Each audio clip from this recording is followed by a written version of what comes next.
Welcome to academy. जी student, आज हम बात करेंगे लॉजिक गेट्स पे। लॉजिक गेट्स जो हैं डिजिटल इलेक्ट्रॉनिक्स का बहुत ही बेसिक सा और बहुत ही ज़्यादा इंपॉर्टेंट टॉपिक है।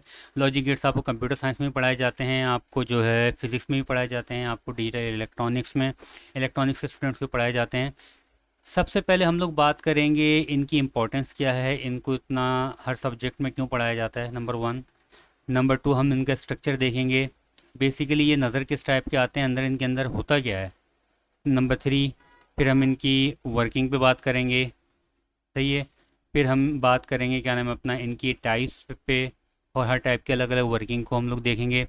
तो इन तमाम चीज़ों में बहुत ही सिंपल वे में और बहुत ही डिटेल के साथ आज की वीडियो में हम लोग डिस्कस करेंगे।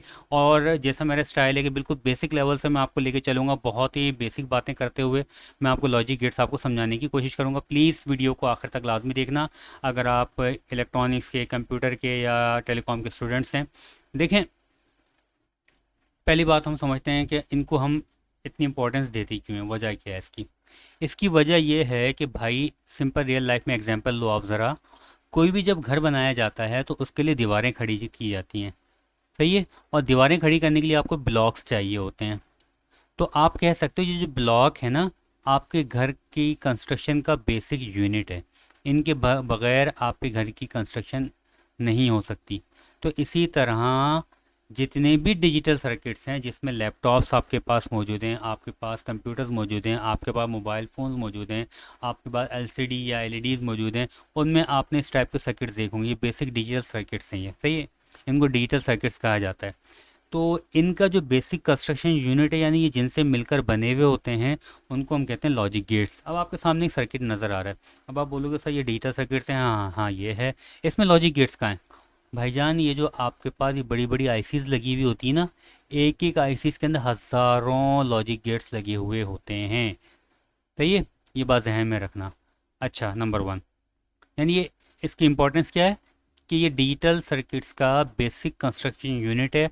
और डिजिटल सर्किट्स आजकल हर एडवांस डिजिटल इक्विपमेंट में इस्तेमाल हो रहे हैं। अच्छा, एक सवाल ख़त्म हो गया। एक छोटा सा जिक्र हम यहाँ पे कर लेते हैं। इन सर्किट्स को हम डिजिटल सर्किट्स कहते क्यों हैं, इनको हम एनालॉग सर्किट्स क्यों नहीं कहते। देखिए, एनालॉग क्वांटिटीज़ क्या होती हैं, डिजिटल क्वांटिटीज़ क्या होती हैं, इससे रिलेटेड एक वीडियो, और एनालॉग सिग्नल क्या होता है, डिजिटल सिग्नल क्या होता है, एक वीडियो बना के मैं ऑलरेडी एकेडमी के चैनल पे डाल चुका हूँ। आप लोग एनालॉग सिग्नल, डिजिटल सिग्नल लिखोगे चैनल पे जाके, या मेरी वेबसाइट है www.academy-kci.com, इस साइट पे जाके जो है डिजिटल या एनालॉग सिग्नल लिखोगे, वो वीडियो आपके सामने आ जाएगी। क्योंकि हर कॉन्सेप्ट को हर वीडियो में डिस्कस करना पॉसिबल नहीं है। ओके। तो जनाब, ये डिजिटल सर्किट्स होते हैं, इनको डिजिटल सर्किट्स कहते क्यों हैं। इनको डिजिटल सर्किट्स इस वजह से कहते हैं कि ये जो सर्किट्स होते हैं, ये बेसिकली जो आपका डिजिटल सिग्नल होता है, जो कि 101001, मतलब कि 10 के फॉर्मेशन में सिग्नल होता है, उसको डील कर रहे होते हैं, उसको प्रोसेस कर रहे होते हैं। क्योंकि इन सर्किट्स का जितना भी डेटा होता है इस फॉर्मेशन के अंदर आ रहा होता है, और इन्हीं को इस सर्किट्स के अंदर प्रोसेस किया जाता है, और इसकी मदद से आउटपुट ली जाती है।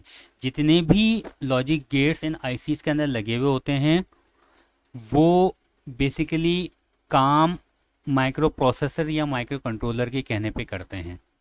सही है। माइक्रो प्रोसेसर या माइक्रो कंट्रोलर इस आईसी को बताता है कि भाई तुम्हारे अंदर जो हज़ारों लॉजिक गेट्स लगे हुए हैं, उनसे ये काम करवाओ, किसी से ये फंक्शन करवाओ, किसी से ये फंक्शन करवाओ, किसी से ये फंक्शन करवाओ। लेकिन सारे फंक्शन किस पे होते हैं, इन बाइनरी सिग्नल्स पे या डिजिटल सिग्नल्स के ऊपर ये सारे फंक्शन होते हैं। और ये करता कौन है, ये लॉजिक गेट्स करते हैं। Different kind of logic gates लगे होते हैं, कोई कुछ काम कर रहा होता है, कोई कुछ काम कर रहा होता है। किससे क्या काम करवाना है, वो आपका कंट्रोलर या माइक्रो प्रोसेसर वो इंस्ट्रक्शन दे रहा होता है, सबको दे रहा होता है, तुम ये काम करवाओ अपने लॉजिक गेट से, तुम ये काम करो अपने लॉजिक गेट से। इस तरह पूरा एक सर्किट काम करता है, और इसकी मदद से एक आउटपुट जनरेट होती है। बाकी ये जो कंपोनेंट लगे हुए होते हैं, ये लॉजिक गेट्स नहीं है। ये तो रजिस्टर है, ये कैपेसिटर है, ये ट्रांजिस्टर है, इनके दूसरे के काम होते हैं। क्योंकि जब ये इलेक्ट्रॉनिक सर्किट्स के अंदर ये आईसीज ऑपरेट होती हैं, इनको वोल्टेज चाहिए होते हैं। इनको कब ऑन होना है, कब ऑफ होना है, इनको कितने वोल्टेज चाहिए, तो ये इनकी प्रोटेक्शन करनी है। और हज़ार टाइप के दूसरे फंक्शन, तो ये भी इस वजह से दूसरे सर्किट्स भी यहाँ पे, दूसरे कंपोनेंट भी यहाँ पे लगे हुए होते हैं। ओके, वही बातें सारी इसके अंदर हमने कर दी हैं। अच्छा, यहाँ पे एक बात मैं बता दूं कि डिजिटल सर्किट्स हम क्यों यूज़ करते हैं, इनकी क्या इंपॉर्टेंस है, हम यहाँ पे एनालॉग सर्किट इस्तेमाल क्यों नहीं कर रहे, एनालॉग सिग्नल क्यों इस्तेमाल नहीं कर रहे। ये मैं लास्ट वीडियो जो एनालॉग और डिजिटल क्वांटिटी की मैंने बनाई है, तो प्लीज़ एक दफ़ा वो देख लेना। सारे कॉन्सेप्ट एक दूसरे के साथ लिंक होते हैं। इस चैनल को सब्सक्राइब कर लें ताकि हर वीडियो आपके सामने आती रहे, आप देखते रहो उसको। ओके। अब हम बात करते हैं बेसिकली लॉजिक सर्किट्स। हमने कहा कि आईसीएस के अंदर लॉजिक गेट्स होते हैं। भाई ये लॉजिक गेट्स जो होते हैं बेसिकली ये नज़र कैसे आते हैं? जब भी लॉजिक गेट्स हमें पढ़ाए जाते हैं ना, तो वो इस शक्ल में दिखाए जाते हैं, वो इस शक्ल में दिखाए जाते हैं। सही है, हम बोलते हैं ये एंड गेट है। सही है, ये एक्सक्लूसिव और गेट है। भाई ये सारे लॉजिक गेट्स तो हैं, लेकिन ये कहाँ अंदर से होते कैसे हैं? तो भाई ये जो लॉजिक गेट्स होते हैं बेसिकली इनके अंदर भी इलेक्ट्रॉनिक कंपोनेंट्स ही लगे हुए होते हैं, लेकिन वो इलेक्ट्रॉनिक्स कंपोनेंट इस तरह लगे हुए होते हैं कि इनसे अपने मतलब की आउटपुट ली जाती है। फॉर एग्जांपल, दो ट्रांजिस्टर यहाँ पे लगा दिए, दोनों की बेस पे इनपुट दे दी और यहाँ से आउटपुट ले ली, इसको नाम दे दिया। हाँ भाई, इस पूरे सर्किट को हम नाम देंगे एंड गेट का। सही है, दो ट्रांजिस्टर यहाँ पे लगा दिए, इन दोनों की इनपुट यहाँ से ले ली, फिर इनको जो है क्या नाम है अपना, इन दोनों के कलेक्टर जो कनेक्ट कर दिए, वहाँ से आउटपुट ले लिए, एमीटर यहाँ से कनेक्ट कर दिया, उसको यहाँ पे ग्राउंड कर दिया। सही है, तो इसके जो आउटपुट यहाँ पे मिलेगी इस फंक्शन की वजह से उसे हम कहेंगे हाँ भाई एक्सक्लूसिव और गेट है ये। सही, यानी logic gates basically electronic circuits ही होते हैं, लेकिन इलेक्ट्रॉनिक सर्किट के अंदर छोटे छोटे यूनिट बना दिए जाते हैं ताकि उनको स्टडी करना आसान रहे। उनको ओवरऑल हम कह देते हैं हाँ पे यहाँ पे एंड गेट लगा हुआ है। भाई एंड गेट के अंदर भी तो इलेक्ट्रॉनिक सर्किट ही है। क्लियर है ये बात? यानी जब आप आईसीज को खोलोगे तो वो आईसी को बताए डायग्राम में इस तरह पढ़ाया जाता है। हाँ भाई आईसीज की जो डायग्राम है उसमें दिखा दिया जाता है हाँ भाई आईसी की लैग नंबर 14 है, 13 और 12 है। इससे जो है एक गेट की दो इनपुट्स हैं और 11 पे इसकी आउटपुट है। यहाँ पे दो दो गेट्स की इनपुट्स, यहाँ पे 9 और 8 पे, आउटपुट 10 पर। लेकिन इसके अंदर भी तो इलेक्ट्रॉनिक सर्किट लगे हुए हैं। यानी आप कह सकते हो इलेक्ट्रॉनिक्स ये जो आईसीज की होती हैं इसके अंदर हज़ारों कंपोनेंट लगे होते हैं जो कि different types of logic gates बना रहे होते हैं और जिनकी यहाँ पे इनपुट आउटपुट इनकी लेग्स पे होती हैं। आ रही बात जहन में? यहाँ पे की बात पढ़ दो ज़रा। ये कंस्ट्रक्शन है बेसिकली लॉजिक गेट्स की। These are the building blocks of modern world digital electronics. जो मैंने स्टार्टिंग बात की, digital circuits logic gates are digital circuits that conduct logical operation on the input provided to them. यानी इनके input पे जो logic gates के input पे जो डिजिटल सिग्नल प्रोवाइड किए जाते हैं ये उनके ऊपर ऑपरेशन परफॉर्म करते हैं और अप्रोप्रिएट एक आउटपुट आपको प्रोवाइड कर देते हैं। अब ये प्रोसेसर का काम है कि कौन से गेट से क्या काम लेना है और कब काम लेना है। वो इंस्ट्रक्शन देगा तो ये काम करेंगे, वो इंस्ट्रक्शन नहीं देगा तो ये काम नहीं करेंगे, ये ऑफ रहेंगे। Logic gates are found in nearly every digital gadgets we use on regular basis. Logic gates are used in the architecture of our telephone, laptops, tablet। इन सब के अंदर लॉजिक गेट्स इस्तेमाल हो रहे होते हैं। वही बातें जो मैंने आपको सिंपल वे में समझा दी हैं। अब जब हम लॉजिक गेट्स की बात करते हैं तो लॉजिक गेट्स के अंदर भाई एक टर्म बहुत ज़्यादा यूज़ होती है जिसे हम कहते हैं truth table. Truth table basically होता क्या है? ट्रुथ टेबल एक ग्राफिकल मेथड है जिसमें हम पूरा एक टेबल बनाते हैं और हम इसमें बताते हैं कि भाई जिस हर हर लॉजिक गेट्स के अलग अलग ट्रुथ टेबल बनता है। वो किस पे डिपेंड करता है कि भाई पहले तो हम देखते हैं कि हाँ भाई इस लॉजिक गेट्स की इनपुट कितनी, दो इनपुट हैं। अच्छा भाई हम यहाँ पे ये दो लाइनें बना दी, तो ये देखो ये एक इनपुट को हम नाम दिया इनपुट ए, एक को हमने नाम दे दिया इनपुट बी है, दो इनपुट है ना, और ए यहाँ पे हमने कह दिया ये आउटपुट है। फिर हम मुख्तलिफ कॉम्बिनेशन हम बोलते हैं कि भाई अगर हम 0 0 देंगे तो क्या आउटपुट मिलेगा, हम एक पे 0 देंगे एक पे 1 देंगे तो क्या आउटपुट मिलेगा, एक पे 1 देंगे एक पे 0 देंगे क्या आउटपुट मिलेगा, एक पे 1 देंगे एक पे 1 देंगे तो और क्या आउटपुट हमें मिलेगा। तो ये जो हम पूरा एक टेबल बनाते हैं इसको हम कहा जाता है ट्रुथ टेबल। तो ट्रुथ टेबल को आप बाय डेफिनेशन इस तरह कह सकते हो, a truth table represent all possible outputs. यानी कि जितनी पॉसिबल आउटपुट्स हैं logic function against all possible, जितने पॉसिबल इनपुट्स हैं उनकी मदद से जितनी ऑल पॉसिबल आउटपुट आपको मिलेंगी उसकी जो प्रेजेंटेशन है ऑन पेपर आप उसको कहते हो कि हाँ भाई ये एक लॉजिक ये एक ट्रुथ टेबल है। सही, और ये हर लॉजिक गेट का होता है। ये क्यों होता है? ताकि हमें बताया जाता है कि भाई ये गेट के ऊपर आप ये इनपुट दोगे ये आउटपुट देगा, इसके ऊपर ये जिस हमने बात की ना कि भाई हर फॉर एग्जांपल घर बनाने के लिए मुख्तलिफ मज़दूर आते हैं। हाँ भाई ये मज़दूर मिस्त्री को लोगे तो ये प्लस्तर कर देगा, हाँ भाई ये खुदाई करने वाले लोग यहाँ पे बुनियादें खोद देगा ये, हाँ भाई छत डालने वाले लोग ये छत बना देगा यहाँ पे ये। अब जो वहाँ का मैनेजर होता है उसका काम होता है कि भाई किससे किस वक्त में क्या काम लेना है, सारे वर्कर वहाँ पे अवेलेबल हैं। तो इसी तरह डिजिटल सर्किट्स के अंदर इन आईसीज के अंदर सारे लॉजिक गेट्स अवेलेबल होते हैं, लेकिन ये जो मैनेजर होता है प्रोसेसर इसका काम होता है कि इस आईसी को ऑन करना है अभी या इस आईसी को ऑन करना है। जब इस आईसी को ऑन करना है तो इसमें किस किस गेट को ऑन करना है, हाँ भाई यहाँ पे जो गेट्स लगे उनको ऑन करना है, यहाँ पे जो गेट्स लगे उनको ऑन करना है, उनसे ये फंक्शन परफॉर्म करवाना है, फिर इनको ऑफ कर देना है, फिर इनको ऑन करना है, यहाँ से आउटपुट लेके इसमें लेके जानी है, इससे ये फंक्शन परफॉर्म करवाना आना है, फिर इनको ऑफ करना है, फिर यहाँ से आउटपुट लेके यहाँ पे पूरा सर्किट की आउटपुट दे देनी है। यानी ये मैनेजर का काम होता है। ये आ रही बात ध्यान में यहाँ तक? अब जिससे हमने बात की मुख्तलिफ लॉजिक गेट्स की मुख्तलिफ टाइप्स होती हैं। तो देखें, पहली जिस टाइप को हम बात करेंगे उसे हम कहते हैं, एक जो गेट है उसको हम कहेंगे नॉट गेट। नॉट गेट को हम इन्वर्जन भी के, ये फंक्शन जो परफॉर्म करता है उस फंक्शन को हम कहते हैं इन्वर्जन का फंक्शन भी कहते हैं, या हम उसको कम्प्लीमेंटेशन फंक्शन भी कहते हैं। ये बेसिकली करता क्या है, इसका एक ही काम होता है, इसको जो भी बिट दोगे ना आप, ये उसका उल्टा कर देगा। अगर आप इसको 1 दोगे तो ये 0 कर देगा, 0 दोगे तो 1 कर देगा। ये इसका ट्रुथ टेबल है। तो यहाँ पे बताया, क्योंकि इसकी एक इनपुट होती है और एक ही इसकी आउटपुट होती है, और ये इसका सिंबल है नॉट गेट का। सही है, इसको इन्वर्टर भी कहते हैं, इसका ये सिंबल है। सही है, इसकी देखो एक ही इनपुट होती है, अगर इसकी इनपुट पे 0 दोगे तो आउटपुट पे 1 दे देगा, इनपुट पे 1 दे दोगे आउटपुट पे 0 दे देगा। तो मैंने आपसे क्या कहा कि लॉजिक गेट्स का एक फिक्स फंक्शन होता है। अब उससे कब काम लेना है वो आपका मैनेजर या प्रोसेसर या कंट्रोलर का काम है। तो ये बेचारा सिर्फ यही काम करता है, इसको जब भी दोगे ये काम कर देगा, और अपनी मर्जी से नहीं करेगा। जब इसको इंस्ट्रक्शन दी जाएगी, हाँ भाई अब तुम्हारे इनपुट पे ये दी जा रही है, इनको इन्वर्ट कर दो, सबको इन्वर्ट करके देगा। इसको नहीं पता कहाँ से आ रही है, इसको नहीं पता कहाँ से कहाँ जा रही है, बस इसको जो दिया गया इसने अपना फंक्शन परफॉर्म करके दे दिया, सिंपल।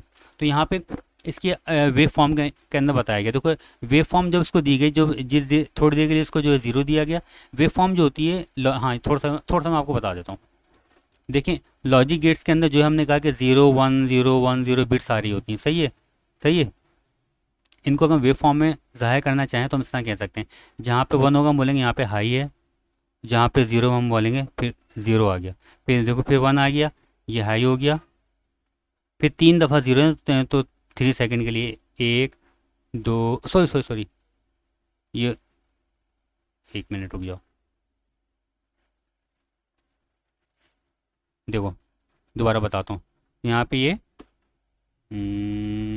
हाँ 1 आ गया, फिर 0 आ गया, फिर ये 1 आ गया, फिर 3 में 3 बिट्स जो 0 है ना, तो 3 सेकंड के लिए 1 2 3 0 0 0, फिर आ गया 1 1 आ गया, 1 1 आ गया, 1 सेकंड के लिए ये, 1 सेकंड के लिए ये। सही है, फिर 0 हो गया, और 3 दफ़ा ये 0 हो गया। हम बोलेंगे ये देखो 1 1 0 0 0, यानी देखो मैंने एक सिग्नल के बदले में, एक सॉरी डिजिटल बिट्स के बदले में एक सिग्नल पूरा क्रिएट कर दिया, ये वेव फॉर्म बना दी है आपके डिजिटल सिग्नल की। अब ये अगर वेव फॉर्म इस गेट को दिया, ये क्या करेगा, बोलेगा अच्छा मुझे ये तुमने ये दिया, चलो मैं देखो करके दिखाता हूँ। जहाँ पे 1 था वहाँ पे इसने 0 किया, जहाँ पे 0 था उसने वहाँ पे 1 कर दिया, जहाँ पे 1 आया उसने वहाँ पे 0 कर दिया, जहाँ पे 0 आया वहाँ पे 3 दफ़ा 0 था, यहाँ पे 3 दफ़ा 1 कर दिया इसने, जहाँ पे 2 दफ़ा 1 आया वहाँ पे 2 दफ़ा 0 कर दिया, जहाँ पे 3 दफ़ा 0 आया वहाँ पे 3 दफ़ा इसने 1 कर दिया, यानी पूरा इन्वर्जन का फंक्शन कर दिया। ये नॉट गेट का काम है ये। अब हम बात करते हैं एक दूसरे टाइप का लॉजिक गेट, उसे हम कहते हैं एंड गेट। एंड गेट का क्या काम होता है? एंड गेट का काम जो होता है बेसिकली मल्टीप्लिकेशन का काम होता है। तो ये लॉजिक सिग्नल में जब बाइनरी बिट्स मैंने आपको पढ़ाया था, उसमें बाइनरी बिट्स की मल्टीप्लिकेशन मैंने आपको पढ़ाई थी। उसमें मैंने कहा था बाइनरी बिट्स के अंदर 0 को 0 से मल्टीप्लाई किया जाता है ना, तो वो आउटपुट क्या होती है उसकी 0 होती है, और 0 को जब 1 से मल्टीप्लाई किया जाता है उसकी आउटपुट भी 0 होती है, और 1 को जब 0 से मल्टीप्लाई किया जाता है तो उसकी आउटपुट भी 0 होती है। 1 कब होती है? जब 1 को 1 से मल्टीप्लाई करोगे तो आउटपुट 1 होगी। ये हम कहते हैं लॉजिकल मल्टीप्लिकेशन। ये बूलियन अलजेब्रा में आपको पढ़ाया जाता है, ये मैं ऑलरेडी एक्सप्लेन कर चुका हूँ अपनी बूलियन अलजेब्रा वाली वीडियो के अंदर। सही है, ये लॉजिकल मल्टीप्लिकेशन कहलाती है। ये लॉजिकल मल्टीप्लिकेशन का काम जो होता है, जो गेट करता है, उससे हम कहते हैं एंड गेट। सही है, इसका काम ही यही है कि लॉजिकल मल्टीप्लिकेशन करेगा। अब कब करेगा? जब इसको माइक्रो कंट्रोलर इंस्ट्रक्शन देगा, हाँ भाई मैं तुम्हारे 2 इनपुट्स पे जो है ना 2 सिग्नल दे रहा हूँ, एक पे ये देखो, एक पे मैंने ये वेव फॉर्म ए दे दी है, और एक पे मैंने वेव फॉर्म ये बी दे दी है। हाँ भाई अपनी आउटपुट दो, तो इसने ये आउटपुट ये वाली वेव फॉर्म के अंदर सूरत में निकाल दी। किसने निकाल दी? देखो जब इसको 0 ए पे भी 0 मिला, बी पे भी 0 मिला, तो इसने अपनी आउटपुट 0 रखी। सही है, अब हमें कैसे पता चलेगा ये 0 या 1 है? भाई देखो जो ऊपर वाली साइड है, इसी वेव फॉर्म के अंदर आगे देखो अपर साइड आ रही है ना, ये हम बोलेंगे ये 1 है, जो लोअर साइड है इसे हम कहेंगे 0, सिंपल सी बात है। अच्छा, तो ये 0 रखी इसने, क्योंकि 0 0 थी, 0 थी। अब देखो यहाँ पे इसने 1 दी है, देखो यहाँ पे हम कहते हैं ये भी 0 थी, ये भी 0 थी, तो ये भी 0 है। यहाँ पे 1 है, यहाँ पे 0 है, तो ये भी 0 है, क्योंकि लॉजिकल मल्टीप्लिकेशन क्या होती है, जब 1 और 0 आ जाए तो 0 मिलेगा। अच्छा यहाँ पे 1 है, यहाँ पे 1 है, 1 1 आए तो यहाँ पे 1 मिलेगा। सही है, यहाँ पे ज़ीरो और यहाँ पे वन है तो यहाँ पे क्या मिलेगा, ज़ीरो मिलेगा। यहाँ पे ज़ीरो है, यहाँ पे ज़ीरो, तो यहाँ पे क्या मिलेगा, यहाँ पे ज़ीरो मिलेगा। यहाँ पे वन है, यहाँ पे ज़ीरो है, तो तब भी यहाँ पे ज़ीरो मिलेगा। यहाँ पे ज़ीरो है, यहाँ पे वन है, तब भी यहाँ पे ज़ीरो मिलेगा। सही है। इस पूरी वेव फॉर्म में एक ही जगह पे वन वन आया तो वहाँ पे हाई, बाकी हर जगह पे इसने ज़ीरो दीजिए। इसका फंक्शन है। इसने कब किया, जब इसको इंस्ट्रक्शन मिली, इसको इनपुट पे सिग्नल दे दिया गया, वरना ये आइडल पड़ा रहेगा, ऑफ पड़ा रहेगा। सही है। और गेट, और गेट एक अलग टाइप का लॉजिक गेट है। ये क्या काम करता है, ये लॉजिकल एडिशन का काम करता है। लॉजिकल एडिशन, एडिशन जो है हम लोग जो है अपना बूलियन अलजेब्रा में पढ़ चुके हैं। उसमें हमने क्या पढ़ा था भाई, लॉजिकल एडिशन में क्या होता है, जब ज़ीरो और ज़ीरो होते हैं तो आउटपुट क्या होती है, ज़ीरो होती है। उसका लॉजिकल एडिशन का सिंबल ये होता है, ये। सही है। और ज़ीरो और वन होते हैं तो आउटपुट क्या होती है, वन होती है। वन और ज़ीरो होते हैं तो आउटपुट क्या होती है, वन होती है। वन और वन होते तो आउटपुट क्या होती है, वन होती है। यानी और गेट जो होता है, जब इसकी दोनों इनपुट पे ज़ीरो दी जाएगी तो ये ज़ीरो देगा, जब और अगर किसी एक इनपुट पे भी वन मिल गई तो ये आउटपुट वन दे देगा, और दोनों पे वन मिलेगी तब तो लाजमी वन देगा ये। और ये काम कौन करता है, ये काम करता है डिजिटल सर्किट्स के अंदर जो लॉजिक गेट करता है उसे हम कहते हैं और गेट कहते हैं। ये उसका सिंबल मौजूद है और यहाँ पर ये इसकी वेव फॉर्म उसका आपके सामने मौजूद है, और ये इसका ट्रुथ टेबल मौजूद है। सही। यानी ये पूरा एक्सप्लेन करेगा, जीरो जीरो मिलेगा तो आउटपुट पे क्या मिलेगा, जीरो वन मिलेगा तो आउटपुट पे क्या मिलेगा, वन जीरो मिलेगा तो आउटपुट पे क्या मिलेगा। तो ये पूरी वेव फॉर्म आपके सामने मौजूद है कि भाई जीरो जीरो मिला तो जीरो मिला, वन जीरो मिला तो वन मिल गया, वन वन मिला तो तब भी वन मिल गया, जीरो वन मिला तब भी वन मिल गया। जीरो, जब खाली जीरो जीरो आ रहा है तब जीरो आ रहा है, वरना एक भी वन हो रहा है ना तो ये आपको वन वन दे रहा है। तो यहाँ पे तो यहाँ खाली यहाँ पे जीरो आया और खाली यहाँ पे बाकी यहाँ पे भी वन मिला आपको, यहाँ पे भी वन मिला आपको, यहाँ पे भी वन मिला आपको, यहाँ पे भी वन मिला आपको, और यहाँ पे भी आपको वन मिल गया। ये फंक्शन किसका है, ये और गेट का फंक्शन है। अब हम आगे बात करते हैं नैंड गेट क्या होता है। नैंड गेट जो होता है ये एंड गेट का उल्टा होता है। देखें, एंड गेट क्या करता था, एंड गेट ये करता था लॉजिकल मल्टीप्लिकेशन करता था और वो आउटपुट देता है जो मल्टीप्लाई होकर आपको मिलती थी। नैंड गेट क्या करता है, नैंड गेट बोलता है अच्छा हम एक काम करते हैं, हम एंड गेट के आगे जो है ना, ये एंड गेट का सिंबल था हमारा, इसके आगे हम एक इन्वर्टर लगा देते हैं। सही है। देखो खुद सोचो, जब एंड गेट के आपके आगे आपने इन्वर्टर लगा दिया, इसका मतलब क्या है, एंड गेट से जो भी आउटपुट मिलेगी इन्वर्टर उसको उल्टा कर देगा। तो भाई एंड गेट तो मल्टीप्लिकेशन करता था। हम कहते थे एंड गेट पे अगर जीरो वन मिलता था तो आउटपुट क्या मिलती थी, जीरो जीरो मिलती थी। यहाँ पे जीरो आ गई, लेकिन इन्वर्टर ने वन लगाया तो आउटपुट क्या मिल गई, वन मिल गई। तो जीरो वन की आउटपुट क्या आ गई, वन आ गई। तो जीरो और वन की आउटपुट क्या आ गई, वन आ गई। आई बात ध्यान में। अगर हम कहेंगे यहाँ पे हम वन जीरो दे देते हैं तो आउटपुट तो जीरो मल्टीप्लिकेशन वन मिल वो जीरो मिलनी चाहिए, जीरो मिल गई, लेकिन आउटपुट भी वन देगा, आउटपुट उसने वन दे दी। हम कहते हैं यार वन वन होता था ना एंड गेट के अंदर, मल्टीप्लाई को तो वन ही आता था, लेकिन इन्वर्टर लगाओ भाई आगे, तो इसने मजीद क्या करे, जीरो कर दिया, तो वन वन पे इसने जीरो कर दिया इसने।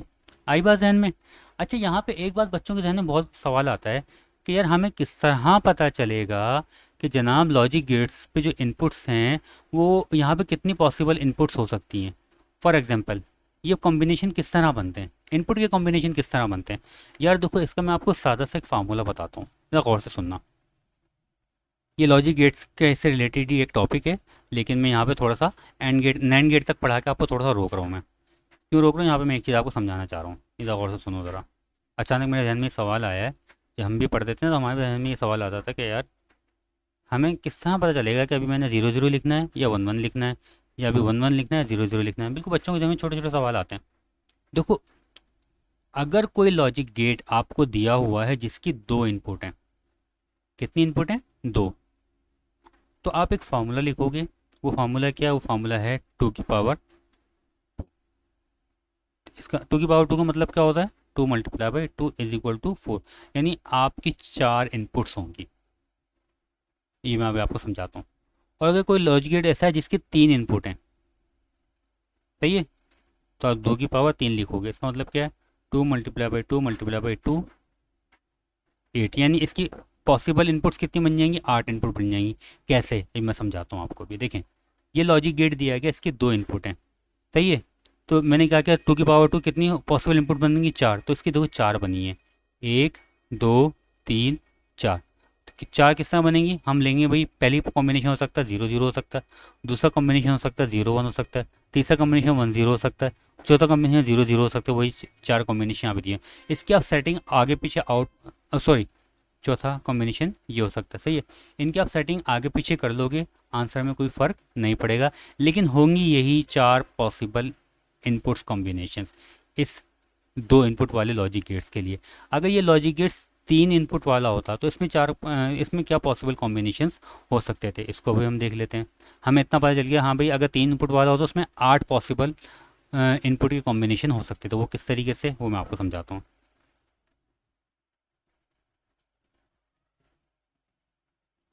ये इसको मैंने मिटाया। देखें, अगर ये तीन इनपुट वाला होता, हम बोलते कि यार 2 की पावर 3। जब 2 की पावर 3 हम यहाँ पे रखेंगे, ये 2 की पावर हमने लिखा 3, जब 2 की पावर 3 लिखेंगे तो इसका मतलब क्या, 2 × 2 × 2 is equal to 2 to the 4, 4 to the 8, यानी 8 पॉसिबल इनपुट कॉम्बिनेशन हो सकते हैं। सपोज हम कर लें, बात कर लें, हम ऐसा लॉजिक गेट की बात कर रहे हैं, ऐसे हम गेट की बात करें जिसके तीन इनपुट हैं। एक को हमने नाम दिया ए, एक का नाम दिया हमने बी, एक का नाम दिया हमने सी। सही है, इसका ट्रुथ टेबल हम बनाते हैं। ये देखो ज़रा, हम बोलेंगे ऐसा हमने लॉजिक के बनाया, उसके हमने एक इनपुट ये है ए, एक इनपुट ये है, इसको हमने कहा ये बी है, एक इनपुट ये है, इसको हमने कहा ये सी है। तीन इनपुट है ना इसकी, इस गेट की। एक आउटपुट हो गया, हमने कहा ये इसकी आउटपुट है, ये इसको हमने नाम दिया ये वाई का। सही है, तो हम बोलेंगे भाई ये लॉजिक गेट्स है, एक ए है इनपुट, एक बी है इनपुट, एक ये सी है, और आउटपुट क्या इसकी वाई है। तो भाई यहाँ पे कितनी पॉसिबल आउटपुट्स होनी चाहिए, इनपुट होनी चाहिए, यहाँ पे 8 होनी चाहिए। अब 8 कौन कौन सी होंगी? देखो, पहली वाली पॉसिबल हो सकती है 0 0 0। सही है, दूसरी हो सकती है 0 0 और 1 हो गई। तीसरी हो सकती है आपके पास 0 1 0 हो सकती है आपके पास। चौथी आपके पास हो सकती है 0 1, और यहाँ पे क्या है अपना 1 ये हो सकती है आपके पास। सही है, पांचवी हो सकती है आपके पास 0। अच्छा, इसको बनाने का सिंपल तरीका पता है क्या? ये पहली वाली लाइन के अंदर 0 1 0 1 0 1 0 1। सही है, दूसरी वाली लाइन के अंदर 0 0 1 1 0 0 1 1। तीसरी वाली लाइन में 4 0 और 4 1। सही है, तो ये देखो, एक पॉसिबल इनपुट ये हो गई इनकी, एक पॉसिबल इनपुट ये हो गई इनकी, एक पॉसिबल इनपुट ये हो गई इनकी, एक पॉसिबल इनपुट ये हो गई इनकी, एक पॉसिबल इनपुट ये हो गई, एक पॉसिबल इनपुट ये हो गई, एक पॉसिबल इनपुट ये हो गई, एक पॉसिबल इनपुट इसकी ये हो गई। इस तरह बनाएंगे। ये मैंने सारा जिक्र किया है बाइनरी नंबर सिस्टम जो हैं उसमें, ये ऑलरेडी काफ़ी डिटेल में मैं इन चीज़ों को जिक्र कर चुका हूँ। ओके, हमने नैंड गेट पढ़ लिया। तो ये अब नैंड गेट से हम आगे बढ़ते हैं। नॉर गेट क्या होता है? देखें, नॉर गेट उस गेट को कहा जाता है जो कि और गेट का रिवर्स फंक्शन को परफॉर्म करता है। फॉर एग्जांपल, और गेट क्या करता था? और गेट एडिशन का ऑप्शन करता था। और गेट बोलता था भाई अगर 1 + 1 होगा तो मैं 1 दे दूंगा, अगर 0 + 1 होगा तब भी मैं 1 दूंगा, अगर 1 + 0 होगा तो तब भी मैं 1 दूंगा, और अगर 0 + 0 होगा तो मैं खाली जब 0 दूंगा। लेकिन आपने और गेट के आगे इन्वर्टर लगा दिया, उसको जब भी 1 मिल रहा है वो क्या कर रहा है? 0 दे रहा है। जब भी 1 मिला उसको 0 दे रहा है, जब भी 1 मिला उसको 0 मिल रहा है, और जहाँ 0 मिला उसको 1 कर रहा है। तो ये देखो, ये नॉट गेट का आपका नॉर गेट का आपका ट्रुथ टेबल है। तो इसमें ये देखो, 1 1 मिल रहा है तो 0 आ गया। सही है, 0 1 मिल रहा है तब भी 0 आ गया, 1 0 मिल रहा है तब भी 0 आ गया। जब खाली 0 0 मिला तो 1 आया, तो जब खाली 0 0 मिला तो ये 1 आ गया। सही है, नॉर गेट ये काम करता है। यानी इनके अंदर इलेक्ट्रॉनिक सर्किट ही डिज़ाइन इस तरीके से किए गए हैं कि वो जब उनको इनपुट इस टाइप की दी जाएगी तो इनपुट आउटपुट इस टाइप के देंगे। इनसे कब काम लेना, बार बार ये बात बोल रहे हैं, ये काम आपका, ये चीज़ आपका कौन डिसाइड करेगा? आपका कंट्रोलर या माइक्रो प्रोसेसर डिसाइड करेगा कि हाँ भाई कौन से बिट्स पे क्या ऑपरेशन हमने करवाना है, और ये काम कौन सा गेट करके दे सकता है हमें। एक्सक्लूसिव और गेट क्या करता है? एक्सक्लूसिव और गेट का फंक्शन सिंपल सा है। वो ये बोलता है भाई जब मेरी इनपुट्स पे दो डिफरेंट इनपुट आएंगी ना, मैं तभी 1 दूंगा, और अगर सेम इनपुट आएगी तो मैं 0 दे दूंगा। तो सेम चाहे 0 की फॉर्मेशन के अंदर आए, सेम चाहे 1 की फॉर्मेशन के अंदर आए, तो ये 0 देगा। जब सिर्फ डिफरेंट आएगी तब ये 1 देगा बस खाली, बाकी ये 0 0 दे देगा। ये इसका फंक्शन है और ये इसका सिंबल है एक्सक्लूसिव और गेट का। सही है। एक्सक्लूसिव नॉर गेट क्या होता है? वो एक्सक्लूसिव और गेट का उल्टा होता है। किस तरीके उल्टा होता है? एक्सक्लूसिव नॉर गेट बोलता है भाई जब मुझे सेम दोगे तो मैं 1 दूंगा, और जब मैं डिफरेंट दोगे तो मैं 0 दूंगा। सही है, जब सेम दोगे तो मैं 1 दूंगा, जब डिफरेंट दोगे तो मैं आपको 0 दूंगा। ये इसका सिंपल सा फंक्शन है। यानी ये एक्सक्लूसिव और गेट का उल्टा है ये। तो आप कह सकते हो कि अगर एक्सक्लूसिव और गेट के आगे इन्वर्टर लगा दो, ये देखो उन्होंने एक्सक्लूसिव और गेट के आगे ये इन्वर्टर लगा दिया है, ये इन्वर्टर लगा दिया एक्सक्लूसिव, ये नॉर गेट वाला, सही है। ये देखो ये एक्सक्लूसिव नॉर गेट है, इसके आगे इन्वर्टर लगा होता है, तो ये देखो एक्सक्लूसिव और गेट के आगे आप इन्वर्टर लगा दोगे तो वो एक्सक्लूसिव नॉर गेट हो जाएगा। इसको आप इस तरह भी लिख सकते हो एक्सक्लूसिव नॉर गेट को, या आप एक्सक्लूसिव नॉर गेट को आप इस तरह भी लिख सकते हो। आपने एक्सक्लूसिव नॉर गेट का सिंबल बनाया, तो आगे इन्वर्टर लगा दिया, बस ये एक्सक्लूसिव नॉर गेट बन गया। अगर आपने ये इन्वर्टर के आगे ये सिंबल नहीं लगाया हुआ होता तो ये एक्सक्लूसिव और गेट बन जाता, सही है। तो एक्सक्लूसिव और गेट और एक्सक्लूसिव नॉर गेट में फ़र्क क्या है? एक्सक्लूसिव नॉर गेट के अंदर आगे एक इन्वर्टर लग जाता है। आई होप ये बात आपको समझ में आ गई होगी, आपको पता चल गया होगा कि गेट्स बेसिकली नज़र किस टाइप के आते हैं, अंदर से किस तरह होते हैं, इनके काम क्या क्या होते हैं, और इनसे काम कौन करवाता है, वो आपको माइक्रो कंट्रोलर या माइक्रो प्रोसेसर करवाता है। ये तो भाई सिंपल से आईसीस के अंदर मौजूद हैं, पड़े रहते हैं, जब इनको इंस्ट्रक्शन दोगे ये काम कर देंगे, जब इनको वोल्टेज नहीं दोगे, इनको ऑपरेट नहीं करोगे, इनको एक्टिव नहीं करोगे, ये पड़े रहेंगे, डेड पड़े रहेंगे ये। आई होप आपको ये लॉजिक गेट्स वाली बात समझ में आ गई होगी, शुक्रिया। अच्छा, जितनी भी वीडियोस हैं डिजिटल इलेक्ट्रॉनिक्स से रिलेटेड देखने के लिए आप चैनल को सब्सक्राइब कर देना, क्योंकि वन बाय वन जब वीडियो आएंगे सारे कॉन्सेप्ट एक दूसरे के साथ रिलेट होते हैं, लिंक होते हैं, पहले इनको लाजमी देखना। Thank you.